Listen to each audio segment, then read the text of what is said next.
Good evening, and now let us go ahead and find out what are the various ways in which skepticism can take place.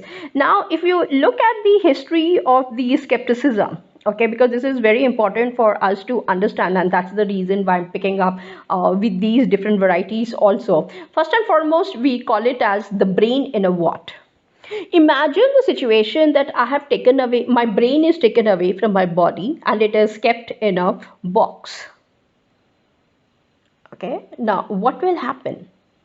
I'm in that box completely. Okay, now due with the help of injections or I can say the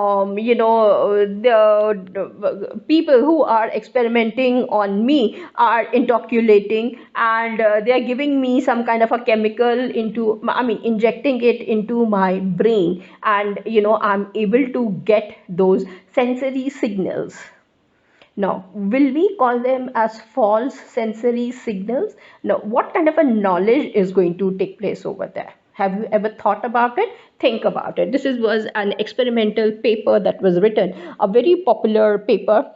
If you go ahead and become the student of the philosophy of mind, you will definitely will be reading one of these. Or you can even think from the movie. If you have perceived the last scene when Alita takes out her heart from her body, and remember that she's a cyborg, and she takes out her heart and she tells the hero, okay, you are interested in my heart, here, take my heart. Imagine a human being standing, and I was just wondering, and the person, the youth, really, the young man, really knows that right in front of his eyes is a cyborg with a beautiful eyes, and she's very beautiful, and he himself is attracted towards her. And she very innocently tells him, okay, you want my heart? Here, take my heart. And she takes it out from her body and gives it.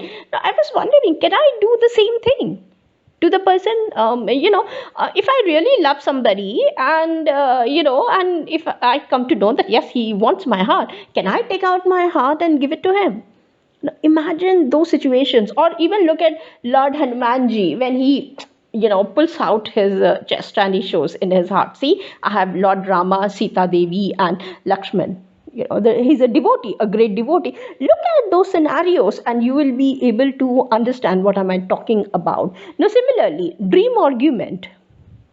What is a dream argument? Dream argument, they say that you are sleeping, you are dreaming.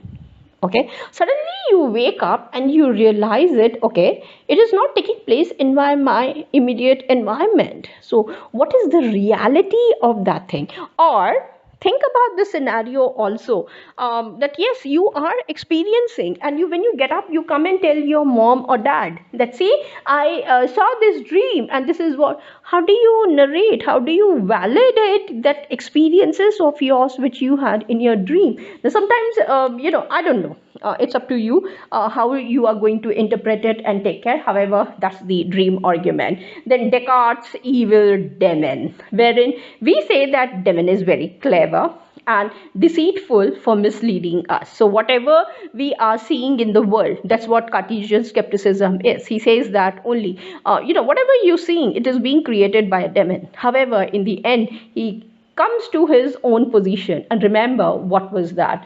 The next one is the 5-minute hypothesis, which we also call it as Omphalo's hypothesis, basically. It's also an interesting one, and one needs to focus and see what is the reality of it. Last but not the least is the matrix hypothesis. Now here, even I don't know how many of you have watched the movie Matrix. I'm not talking about just first part, I'm talking about all three parts of it. Now when you are seeing it, what exactly is happening to Neo? How does Neo understand it? The entire thing, what is taking place in front of him, they keep on changing the bodies one after the other. Or even in the Star Trek, which I really like it, and especially the teleportation part of it, they just walk outside that particular door, and the next moment you see is just the shining twinkle stars, and after a fraction of seconds you see the whole body is there. I wish these things do happen even now. So what is the reality? And recently I was just attended one of the webinar wherein Viz Workser from MIT Computer Science Department, he was speaking about the simulated games, that is the virtual games, the computer games, the video games that we are talking about, and the reality behind it, and how the consciousness is taking place. And he amazingly explained the entire thing, saying that yes, once you are inside the world of the computer simulation, you are unable to distinguish. You are so much engrossed into that world that you are unable to find out that yes, there is a different reality altogether at the quantum level.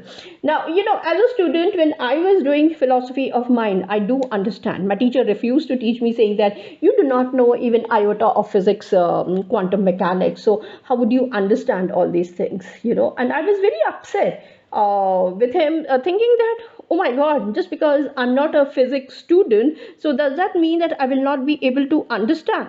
However, with the readings and now with so many things and etc., we are able to understand what is the reality given to us by quantum mechanics and what is the role. So, those kind of doubts are always existing. To come back to our point, and you will see that skepticism really has played a very important role, and we need to understand those things. Okay, and there are other varieties wherein we get a lot of doubts, and we need to understand them from the perspective of our own knowledge domain, and we can go ahead and come up with the new knowledge. So I'm going to end here, and let me come back with yet another topic for you. Till then, thank you.